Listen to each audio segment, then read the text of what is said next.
Jadi hari ini gue mau tunjukin ke kalian caranya melakukan averaging di Stockbit. Oke, jadi ini gue ada beli saham Arto atau Bank Jago.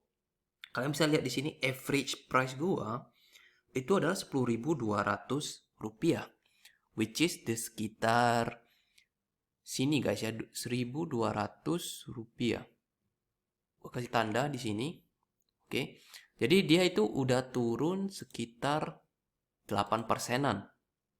Nah, kalau kita melakukan averaging, ini biasanya dia akan ke tengah gitu, ke 9.750. Jadi average price kita itu lebih mendekati, dan jika marketnya reverse, oke, atau recover, itu kita lebih cepat take profit. Tapi tentu saja ini hanya berlaku untuk saham-saham yang bagus, saham-saham yang kalian percayai bakal akan recover, oke. Kalau sahamnya nggak recover, itu kalian menambah resiko namanya, oke. Jadi oleh karena itu, kalau kita beli saham itu jangan all in. Kita belinya pelan-pelan. Contohnya ya, kalau gua punya 10 juta, gua taruh aja dulu 1 juta. Kalau dia turun, gua averaging lagi, tambah lagi 1 juta. Kalau dia turun lagi di sini, oke, kalau dia turun lagi di sini, gua averaging lagi. Gitu. Jadi di sini kalian bisa lihat, oke, average price kita itu adalah 10.200 rupiah. Nah, gua mau tunjukin ke kalian nih caranya averaging. Kita beli lagi guys ya. Basically kita ke sini lagi dan gua akan pencet buy. Karena pembelian pertama gue itu 10 juta, saat gua melakukan averaging, gua wajib, oke, wajib setidaknya melakukan 10 juta lagi. Gitu. Jadi oleh karena itu, kalau dana kalian kecil, taruhnya kecil-kecil aja gitu. Oke, gua sebenarnya nyesal sih taruh langsung 10 juta, gua harusnya taruh 1 juta aja. Jadi averaging gua itu nggak terlalu makan dana, oke.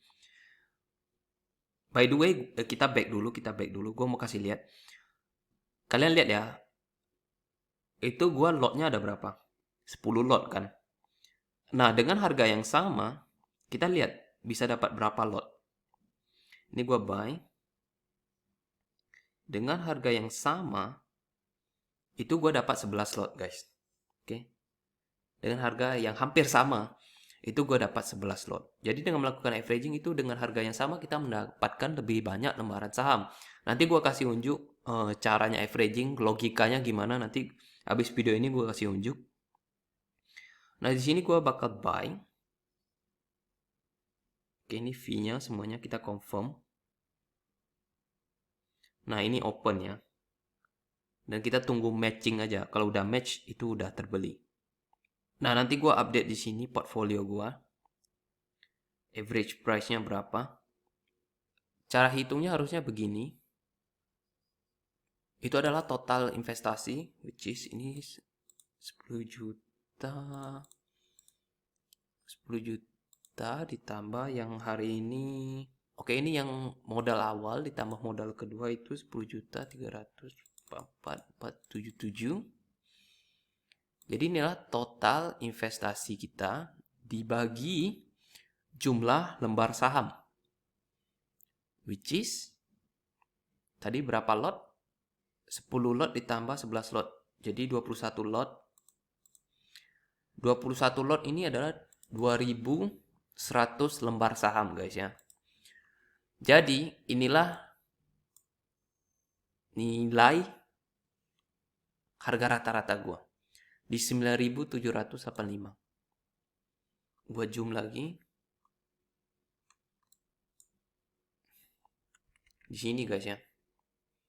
Oke, jadi harga rata-rata kita bakal turun ke sini. Nah, jika marketnya naik, dia turun di sini. Jika dia naik, nyentuh sini, kita udah break even. Kalau dia naik lagi, itu kita udah cuan. Oke, udah profit. Dia naik ke sini aja udah cuan itu.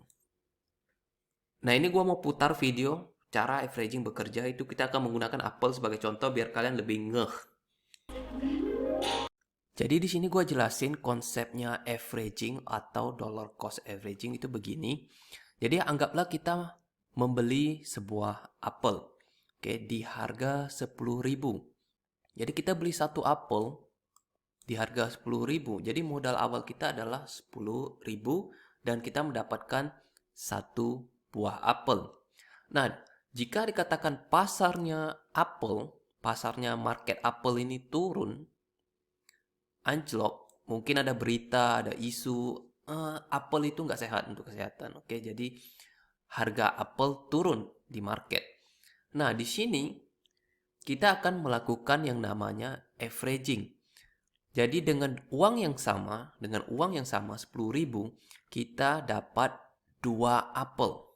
Oke, karena harganya turun jadi 5.000, kita beli 10.000, kita jadi dapat 2 apel, guys ya.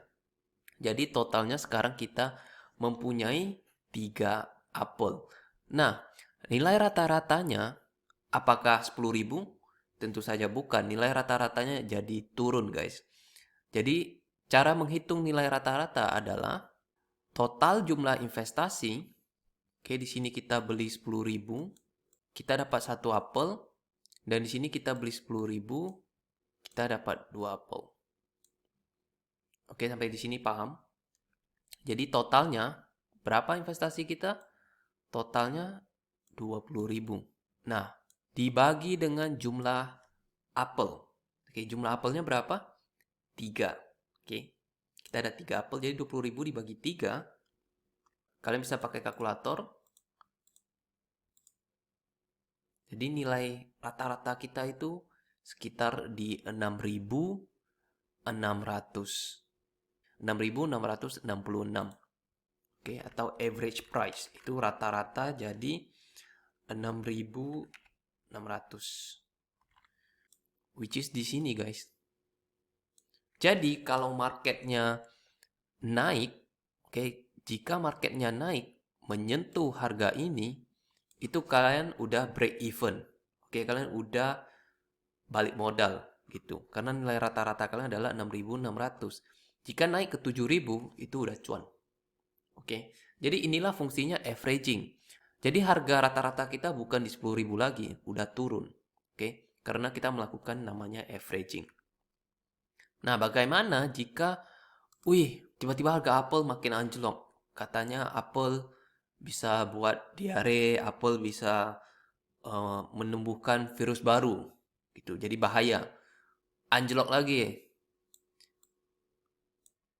Jadi harga satu biji apel sekarang 2.000. Nah, kalian beli sama juga, kalian averaging juga, kalian beli 10.000. Jadi dengan 10.000, uang 10.000 bisa beli berapa apel? Ya, kalian bisa dapat 5 apel. Oke, dengan ini kalian taruh 10.000 lagi. Sekarang ada 5 apel. Nah, sekarang berapa nilai harga rata-ratanya? Kalian totalin semuanya, nilai investasi kalian itu adalah semuanya, guys ya. Semuanya itu berarti 30.000 dibagi dengan jumlah apel yang kalian punya, which is 8. Oke, 5 tambah 2 tambah 1, 8. Nah, sekarang average price kalian berapa? Dibagi aja. 30.000 kalian bagi 8. 3.750. Oke, inilah average price baru kalian. Jika marketnya nggak naik ya, jika marketnya makin turun. Nah, di sini ya sekitar sini lah ya. 3.750.